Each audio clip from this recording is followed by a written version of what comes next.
Bunaqa planirovkadagi uyni Moskvaga safarim davomida ko'rgandim. Yosh oila uchun yoki ijaraga bergani investitsiya uchun zo'r tanlov. Shahrimizning eng chiroyli va mustahkam qadrdonlar turar joy kompleksida joylashgan tayyor kvartira sotuvga qo'yilmoqda. Studiya formatidagi 2 xonali 42,6 kvadrat metr foydali maydonga ega bo'lgan ushbu xonadonimizda ideal remontdan chiqarilgan. Arzon narsa ishlatilganligini bu joyda ko'rmaysiz. Hoffman texnikasi, osma unitaz, zamonaviy ko'rinishdagi remont va juda ham chiroyli qilib ishlangan mebellar.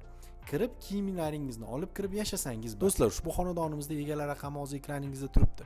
Bemalol telefonlashib, savdolashib, kelib ko'rib ushbu xonadonimizda baraka qilishingiz mumkin. Narxini 36 ming dollarga baholashmoqda. Yana ozgina kami bor. Gaz, svet, suv va kanalizatsiyada muammo yo'q. Yopiq dvor, qo'riqlanadigan hudud, parkovka maydoni, bolalar maydonchasi, hamma sharoit ushbu xonadonimizda mujassam. Manzilimiz Farg'ona shahar Biznesni rivojlantirish banki orqasida joylashgan qadrdonlar turar joy kompleksida bo'ldi.